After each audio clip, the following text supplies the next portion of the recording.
የኤርትራ መንግስት ለትላንትናው ለኢትዮጵያ መንግስት ደብዳቤ በግልጽ ምላሽ ሰጥቷል። በትናንትናው ዕለት የኢትዮጵያ መንግስት ወደ አስመራ ግልጽ አቋም ያለው ደብዳቤ መላኩ የሚታወስ ሲሆን ለኤርትራ መንግስት በላካው ደብዳቤም በአስቸኳይ ከኢትዮጵያ ድንበር ለቃችሁ ውጡ፣ እንዲሁም በአስቸኳይ አሰብን በሰላማዊ መንገድ ለኢትዮጵያ ለማስረከብ ስለምትችሉበት መንገድ ለመደራደር ተዘጋጁ የሚል ግልጽ አቋም ያለው ደብዳቤ መላኩ ይታወሳል። በዛሬው ዕለት ደግሞ የኤርትራ መንግስት ለኢትዮጵያ መንግስት በቀጥታ ደብዳቤ መላኩ ተሰምቷል። የኤርትራ መንግስት በዚህ የመልስ ደብዳቤው ምን አለ? ዝርዝር መረጃ አለን። በዝርዝሩም የመረጃ ጊዜ የምንመለስበት ይሆናል። እንዲሁም ደግሞ በሌላኛው ሰበሩ መረጃችን ህወሓት የኢትዮጵያ መንግስት ለሌላ ዙር ደማዊ ጦርነት፣ ደም አፋሳሽ ጦርነት የተዘጋጀ ነው ሲል መክሰሱም ተሰማ። ህወሓት ለማን ነው የኢትዮጵያ መንግስት የከሰሰው?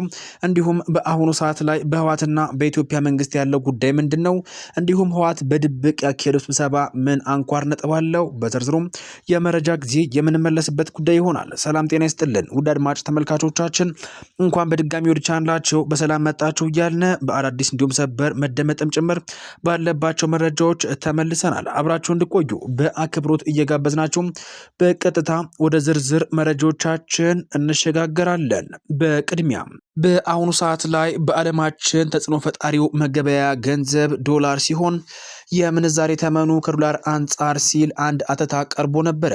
በባለፈው የፈረንጆቹ 2025 በኢትዮጵያ ብር በምንዛሬ ተመን ከአሜሪካ ዶላር ጋር ሲነጻጸር የ23% ውድቀት በማስመዝገብ ከዓለም ሀገራት መጀመሪያ ላይ የተቀመጠ ሲሆን በአንጻሩ የራሽያ ሩብል ደግሞ በ20% ፖዚቲቭ የምንዛሬ ጥንካሬ በማሳየት ትልቅ ስኬት አስመዝግቧል።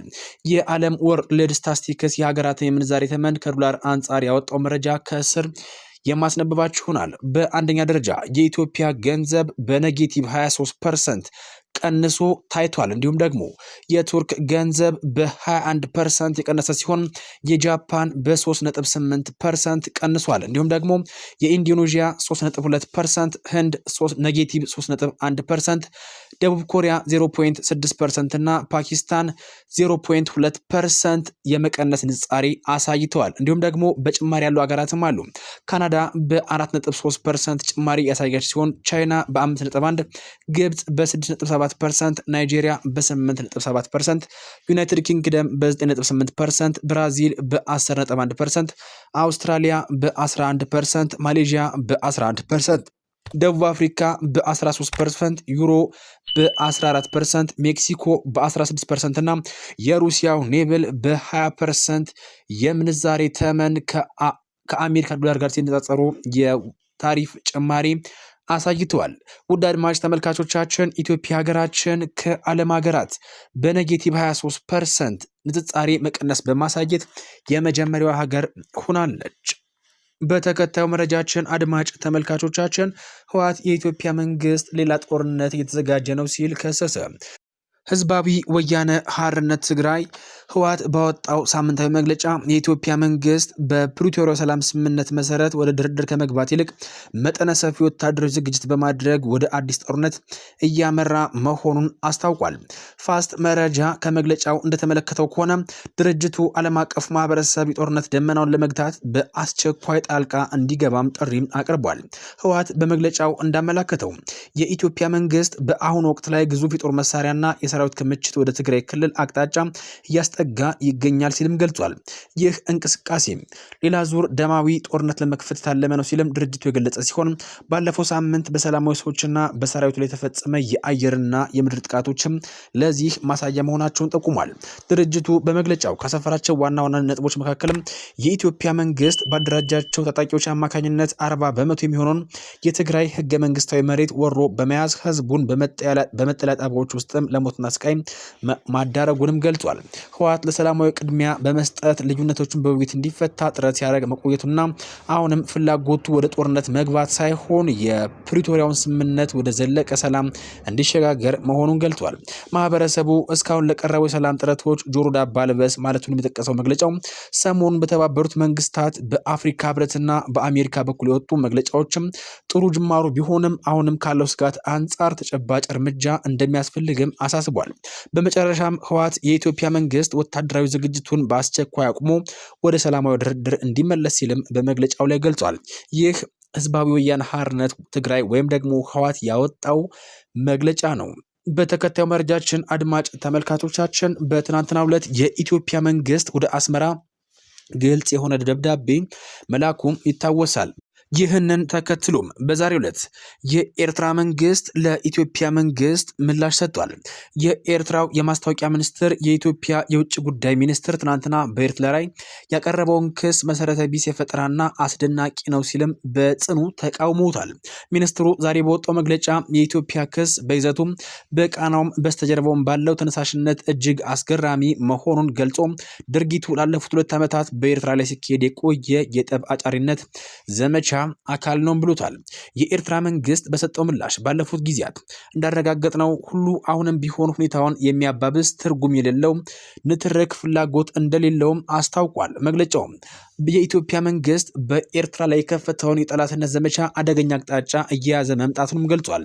ይህ የኤርትራ ምላሽ ዛሬ የተሰጠው የኢትዮጵያ የውጭ ጉዳይ ሚኒስትር የኤርትራ ጦር ከኢትዮጵያ ለቆ እንዲወጣ እንዲሁም ደግሞ ስለ አሰብና ስለተለያዩ ጉዳዮችን በድርድር እንዲፈቱ የሚለውን ጥያቄ መላኩ ይታወሳል። በአሁኑ ሰዓትም በሁለቱ ሀገራት መካከል ያለው ግንኙነት ከቅርብ ጊዜ ወዲህ በከፍተኛ ሁኔታ እየተሻከረ የመጣ ሲሆን ይህ የኤርትራ መግለጫም ግንኙነትን ይበልጥ ወደ አዲስ ውጥረት ሊያመራ እንደሚችልም ተሰግቷል።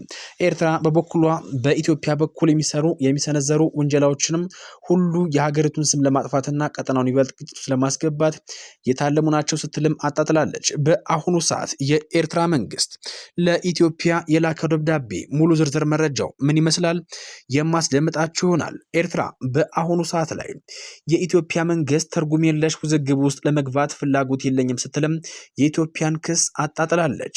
የኢትዮጵያ የውጭ ጉዳይ ሚኒስትር በትናንትናው ዕለት የኤርትራ ጦር በኢትዮጵያ ግዛት በመግባት የተወሰኑ አካባቢዎችን ተቆጣጥሯል፣ እንዲሁም ደግሞ ታጣቂዎችን ትደግፋለች ሲልም ቅዳሜ ዕለት በጻፈው ደብዳቤ ክስና የድርድር ጥያቄ አቅርቦ ነበረ። ኤርትራ ለዚህ ክስ በሰጠችው ምላሽ ትርጉም የለሽ ውዝግብ ውስጥ ነዳጅ ለመጨመርና ሁኔታውን ለማቀጣጠል ተነሳሽነቱም ሆነ ፍላጎቱም እንደሌላት በመግለጽ አጣጥለዋለች። የወደፊት አጀንዳቸውን ለማስፈጸም የቀረበው ውሸት ውንጀላ በሚል ርዕስም በወጣው በዚሁ የኤርትራ መግለጫ የኢትዮጵያ መንግስት ክሶችን ሐሰትና ፈጠራ ሲልም ውድቅ አድርጓል። የኢትዮጵያ የውጭ ጉዳይ ሚኒስትር የካቲት 30 ቀን 2018 ዓ.ም ለኤርትራ የውጭ ጉዳይ ሚኒስትር በጻፈው ደብዳቤ ላይ የኤርትራ ሰራዊትም ተቆጣጥሯቸዋል ካላቸው ሉዓላዊ ግዛቶች እንዲወጣና ለድርድርም ዝግጁ እንዲሆን ጠይቋል። ዶክተር ጌዲዮን ጢሞቴዎስ የኤርትራ ወታደሮች በኢትዮጵያ ሰሜናዊ ምስራቅ ድንበር ከዚህ ቀደም ከተቆጣጠሩት አካባቢ የበለጠ ዘልቀው እንደገቡም በደብዳቤያቸው ላይ ገልጸው ነበረ። በድንበር አካባቢዎቹ የነበሩ የባለፉት ጥቂት ቀናት እንቅስቃሴዎችም የኤርትራ መንግስት በሁለቱ ሀገራት መካከል የብረታውን ውጥረት የበለጠ የሚያባብስ መንገድ እንደመረጠም እንደሚጠቁሙ ሚኒስትሩ ገልጸዋል። የውጭ ጉዳይ ሚኒስትሩ በዚሁ ደብዳቤያቸው ላይ ሁለቱ ሀገራትን በሚያዋስኗቸው አካባቢዎች የኤርትራ መንግስት በስም ላልተጠቀሱ የተለያዩ ታጣቂ ቡድኖችም ቀጥታ የቁሳቁስ ድጋፍና እርዳታ እንደሚያቀርብ በመጥቀስ ወንጅላለች። የኤርትራው የማስታወቂያ ሚኒስትር በድረገጹ ላይ በሰጠው አጭር መግለጫ ላይ ለኢትዮጵያ መንግስት ክስና ውንጀላ ሐሰትና ፈጠራ ሲል ምላሽ ሰጥቷል። የማስታወቂያ ሚኒስትሩ በዚሁ መግለጫው ላይም የኢትዮጵያ የውጭ ጉዳይ ሚኒስትር ደብዳቤ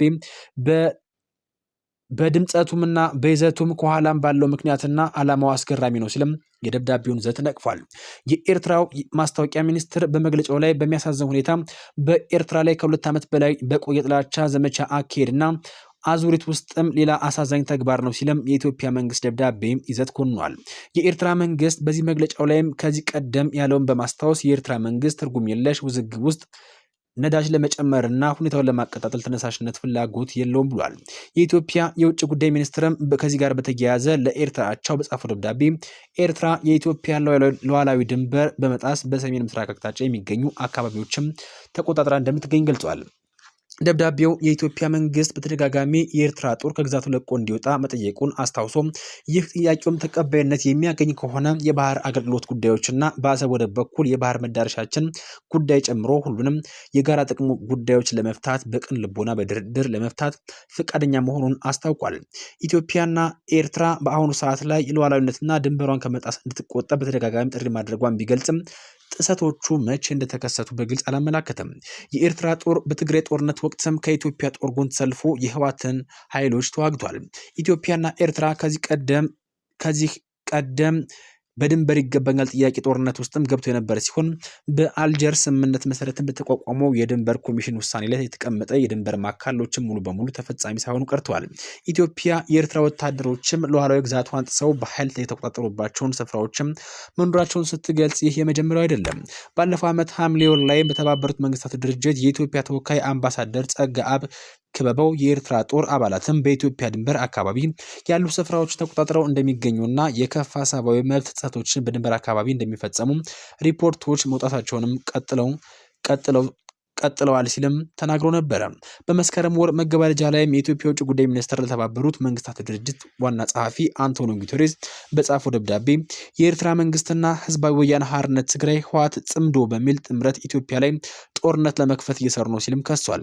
የኢትዮጵያ መንግስት በተደጋጋሚ ለሚያቀርበው ክስና ውንጀላ የኤርትራ መንግስት ውድቅ ሲያደርግም ቆይቷል። የኢትዮጵያ መንግስት የኤርትራ መንግስት ከህወሓትና ከፋኖ ጋር እየሰራ ነው ስትልም መወንጀሏም ይታወሳል። ውድ አድማጭ ተመልካቾቻችን በዚህ መረጃ ሰዓትም ይዤላችሁ የመጣሁት መረጃ ይህን ይመስላል። በቀጣይ በተረጋገጠ እንዲሁም ደግሞ መደመጥም ጭምር ባለበት መረጃ እስክንገናኝ ድረስ ለአሁኑ በዚህ አበቃን። መልካም ምሽት።